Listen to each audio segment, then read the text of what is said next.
this is Steve Robbins. Welcome to the Get It Done Guys quick and dirty tips to work less and do more. Every year I attend an event called Burning Man. If you don't know it, it's a 75,000 person city that comes into existence only 1 week a year. It's built by artists and sculptors and mad scientists in one of the most inhospitable deserts in the world. Nothing lives there but stink bugs, and it's so hot and dry, they don't even stink. Burning Man is a leave no trace event. It means exactly what it sounds like. Every single thing you bring in, you take out. Everything. Every can, every wrapper. You even collect and evaporate your wastewater. While this sounds like a lot of work, it's actually an unfrickin' believable amount of work. And that's a good thing, because it's the perfect environment to uncover a deep truth about how human beings operate.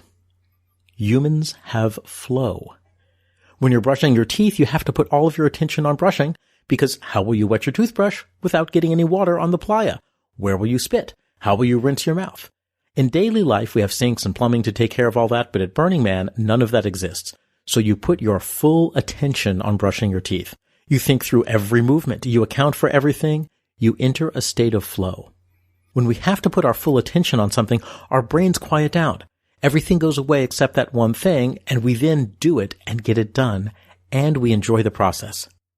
Society, however, has multitasking.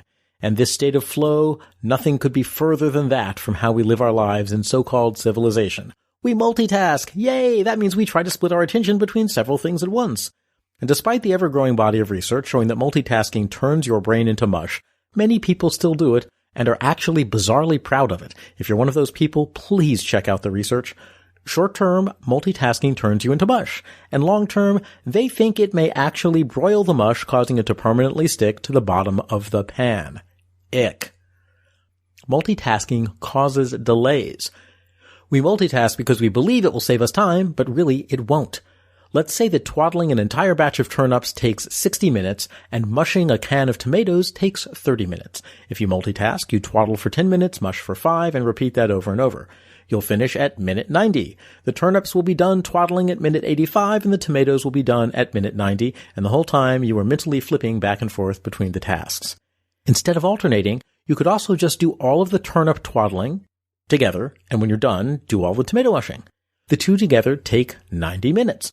But with monotasking, the turnips are done at minute 60, 25 minutes sooner than when multitasking. The tomatoes are still done at minute 90, and there was no need to make your brain skip back and forth between the two. Monotasking took the same amount of total time, but finished one of the tasks 25 minutes sooner, and most importantly, monotasking didn't require your brain to keep switching tasks.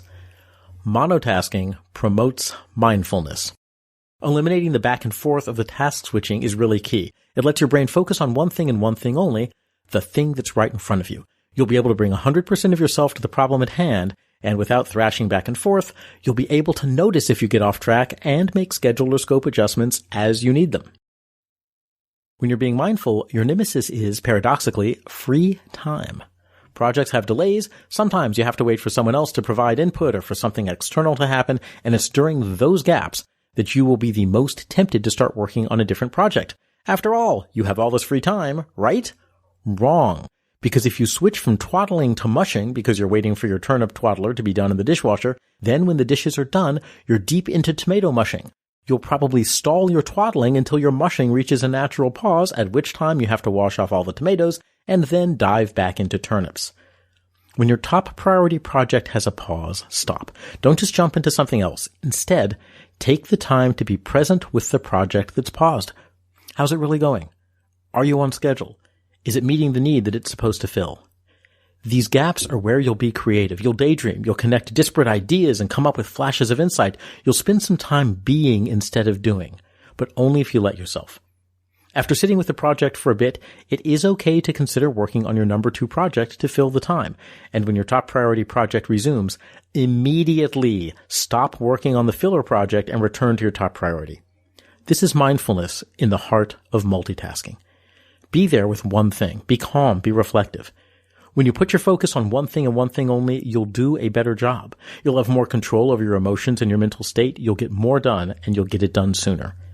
In mindfulness, you return your attention to your breath when your mind wanders. And in monotasking, You return your attention to your top priority when you start to multitask, even if it's just to think or to mull over that top priority. Grab a timer and set it to go off every 15 minutes. When it goes off, if you're not working on your top priority, stop and return your attention to your top priority. Daydream or think if necessary, and over time you'll find you get done everything that's most important. You'll get things done sooner, and overall everything will still get done in the same time frame. Only you'll be peaceful, much more in the flow, and grateful. Why grateful? Because at the end of it all, you could be brushing your teeth in a desert with a blue mohawk on a 110-degree day, and instead, you're enjoying central air. I'm Steve Robbins. Follow Get It Done Guy on Twitter and Facebook.